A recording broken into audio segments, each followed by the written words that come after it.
Suppose we have two events, A and B. We know the probabilities of each event. Probability of A, probability of B. So now the question is, what is the probability of A union B? Now, remember that an event is a set of states, right? So what I'm asking is, what is the probability of a union of sets, okay? So the answer is going to be related to counting, right? So P of A is the sum, right, over all states in A of the probability of X, right? And if well, I can do that because the states are distinct, right? So probability of little a plus probability of little b, I can just add those probabilities and gives you the probability of getting either little a or little b, right? Now, but when I move up to events, they're not necessarily disjoint. But what I do know is that if they happen to be disjoint, then the probability is just the sum of the probabilities, because I simply go up and add up the probability of each state in the union of the events, and it gives me A and B, right? So, you know, it looks kind of like this.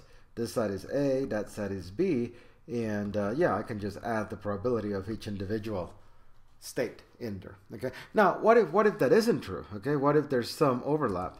And the answer is that, well, we can just do the same that we did for counting, right? Because the probability, after all, is going to be the count of the number of ways to get A union B divided by the number of ways to get anything, right? So it's just a counting problem.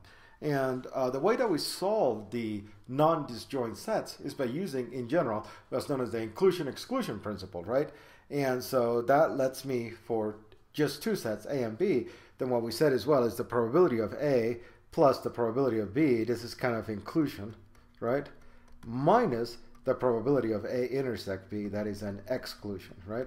And that's because we overcounted the intersection. Okay, so the same idea actually works with probabilities. The probability of A union B, the probability of A plus the probability of B minus the probability of A union B.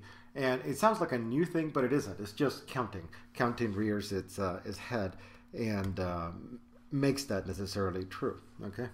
Now, there's another way of combining A and B, and that is, okay, well, I know the probability of A, right? I know the probability of B, right? But now, let's suppose that B actually occurred. Does that tell me something more about A, right? So, for example, what is the probability that it's going to rain today, right? Well, I could look at the number of days in a year and the number of days that it rains and come up with a number, let's say is 1/12, okay? All right, now what is the probability that it rains today if I actually know that it rained yesterday, right? Well, might be pretty high, right? It might be 1 out of 2. Okay, so that's how knowing about something else changes my understanding of a different event, right? So what can we do, right? Here is here's an example that I love because it's very, very quantitative, right? So let's take a number, 1 to 100, right? And I want to ask, is this number prime? So what's the probability of that? It's a fourth, because there's 25 primes between 1 and 100. Okay, so there's another event which says X is even. What's the probability of that? Well, it's a half, right? Because 50 numbers between 1 and 100 are even. Okay, that's great, okay? Now, suppose that I ask you, what is the probability that a number is prime given that it's even, okay? So I actually already know that the number is even. What's the probability that it's prime? Well, there's only one prime number that's even, that's 2, right? And there's 50 even numbers, so the probability is actually 1 out of 50, right? So yes, knowing that it's even actually changes my perspective of the probability, right? You know, I now know that it's, well, it's very, very unlikely. By the way, it works the other way too. Suppose that I know that it's odd, okay? So what's the probability? Well, if it's odd, then what I have is, well, the 24 primes are odd primes between 1 and 100, and there's 50 odd numbers. So the probability that an odd number is a prime between 1 and 100 is almost a half. It's 24 out of 50, right? So yeah, actually knowing whether it's odd or even gives me a lot of information, right? And this is the way that we write it. We write it as the probability of A and then the vertical bar, which I read as given, okay? The probability of A given that B is true. And when A is prime and B is even, right, then the probability is 150. Okay. All right. Now, conditional probability, right? And that's what we're talking about here. Okay, the probability of something given something else, right? It's really a way of measuring information gain, right? How much information do I get by knowing that the number was even, okay? How does that help me, right? And here's kind of a stark example, okay? The university, it actually knows that the probability of a first-year student, you know, an incoming freshman student, advancing to her sophomore year is about 76% or 0.76. This has been measured, right? University does all sorts of things to try to improve that. That's what happens, right? Now, let's talk about a specific freshman. Let's call her Sally. Now, what's the probability that Sally will make it to her sophomore year? 0.76, right? But now let's talk some more about Sally, right? I'm going to tell you that Sally got a 35 on her ACT. Okay, that's pretty darn good. Okay. Does that change the probability that she'll make it to her sophomore year? I mean, we could actually have an argument about that, right? Well, you know, Sally seems to be very smart. That'll probably help. Sally, maybe she's smart, but high school didn't challenge her, and so she's not used to the difficulties of schools. Maybe it actually hurt her because she'll freak out that she can't get an A in everything and actually, you know, flunk out of school. Okay, so maybe it's less likely. Maybe, you know, we could actually argue about it. Better yet, we could measure it, and we could go back in history and find people who fit Sally's description. But the bottom line is that at least we wouldn't just say, oh, it's 76%. That's all we can say, right? We could actually give a better answer, right? So we gained some information. Suppose you're a 60-year-old male in the U.S. Okay, I'm closer to that than any of you. The risk of dying of lung cancer over the next 10 years is an astonishing 0.002, right? That's 0.2%, okay? Not so bad, right? I mean, if you're a 60-year-old male, there's lots of things that are trying to kill you, okay? Now, but let's suppose that not only are you a 60-year-old male, but you smoke, okay? Then your chance of dying from cancer over the next 10 years is now 0.059, or roughly 6%. We went from 0.5% to 6%. Wow. Well, I'm sorry, 0.5% to 6%. So that's 30 times more likely. So yes, I get useful information if I know that you smoke, right? So let's suppose that I'm an insurance company, right? And you want me to do life insurance for you. I'm definitely going to ask you if you smoke, right? You know, that gives me information that I can use to base my premiums. All right.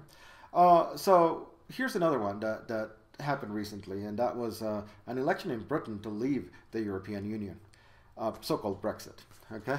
And they did some exit polls at the end to try to figure out what people were thinking. And what they found was that 80% of people who saw immigration as a force for ill, right, voted to leave the EU. Okay, so 80% of people who thought that immigrants were a bad thing, right, wanted to leave Europe. Okay, now some people who should know better, right? I mean, these are elected politicians. These are people who graduated from college, for God's sakes. Okay, some people actually said something slightly different. 80% of people who voted to leave the EU see immigration as a force for ill. Okay, now what they're trying to say is that the folks who voted to leave the European Union are racist. Okay, that's what they're saying, right? And they're somehow denigrating the people who have a different opinion than they do.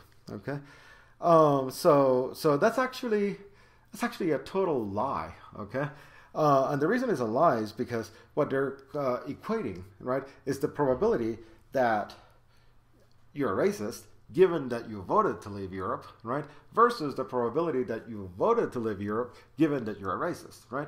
And mind you, I'm saying you're a racist because that's their intent when they say these probabilities. It could be that you think that immigration is bad for reasons having absolutely nothing to do with race, right? But regardless, right? Let's just take their statement at face value. It's their math that's wrong, okay? So we can actually say that and challenge them and tell them, hey, don't lie to the public, okay? You know, you should know probability. I mean, you're in a position where you make decisions about like the budget, the national budget. You need to know basic math. So yeah, this is not true. It is false statement to say that the probability of A given B is the same as the probability of B given A. No. Okay, so let's actually define what we mean by conditional probability. So we have the probability of A given B is actually the probability of A intersect B divided by the probability of B. Okay. Now, I like to think of that by kind of thinking of this picture, okay? So this is event A, and this is event B, okay? Now, let's say that this is the entire universe, right? So the probability of A, right, is simply the number of people in A divided by the total number, okay? Now, what about the probability of B? Well, that's the number of people in B divided by the total number, okay? Now, the probability of A given B is this. I know that B happened. So, in fact, I am in this part of the world, right? That is the universe now. It's just the universe of B. And what is the probability of A given B? Well, that means that A has to be true. And this is where A is true when B is true, right? So what we have is the number in the intersection divided by the number in the universe, right? Which is the number in B. Okay, and that makes sense, right? Now, how do I go from numbers to probabilities? Well, I simply divide by the total number in the bottom and the top, okay? Divide by the total number, and what I get is precisely this, the probability of A intersect B divided by the probability of B, okay? So that's why we have that formula for conditional probability, right? All right, let's look at some kind of extreme cases of conditional probability. Let's say that the probability of A given B is 0, okay? What that means is that B rules out A, right? And A and B are exclusive, right? In particular, the probability of A intersect B has to be 0.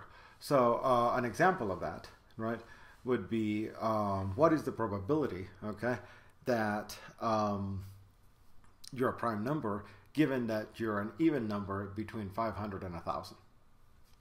Absolutely 0, right? What is the probability that you won the lottery yesterday, given that you didn't buy a ticket?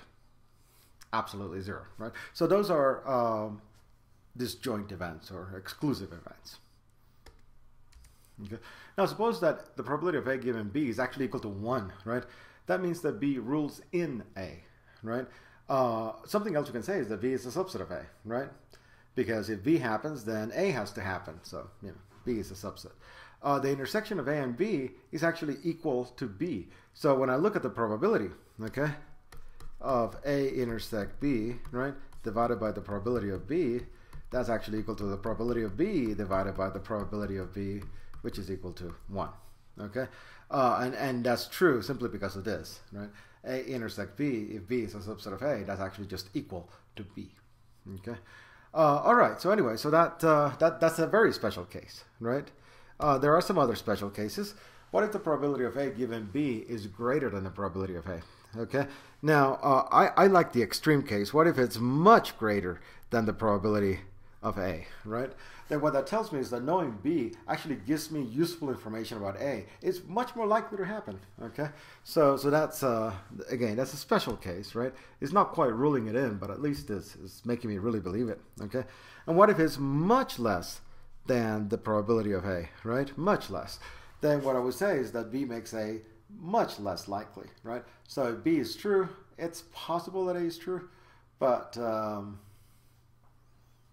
don't really believe it, okay? So for example, what is the possibility that you can fly, right? It's pretty close to 0, right? I mean, certainly none of us can.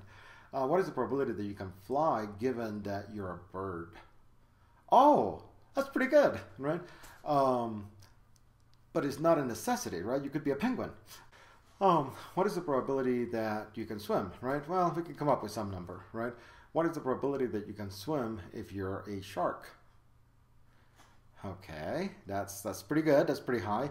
What is the probability you can swim given that you grow up in the Saharan desert? Not very likely, right? Although, by the way, it could still happen. You could be a crocodile, right? So yeah, there's conditional probability. It gives us more information about something.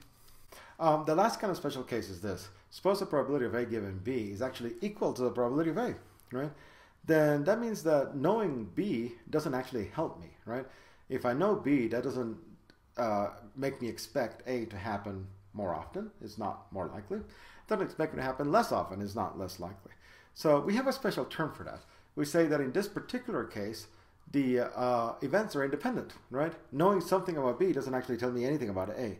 And by the way, because of the probability of, the definition of conditional probability, the probability of A intersect B is actually the same as the probability of A times the probability of B, right? So let's say that, what's the probability that you're male, right, out of a group? Well, that's a half, okay? Now, what's the probability that you've graduated from college, right? Let's say that overall, that probability is a third, right? So what's the probability that you're a male who graduated from college? It would be a half times a third. That's a 6, right? And that means that those are independent, okay? So yeah, that's a real special case. And we love events that are independent because it means that we can multiply the probabilities at will, not have to worry about what the intersection is.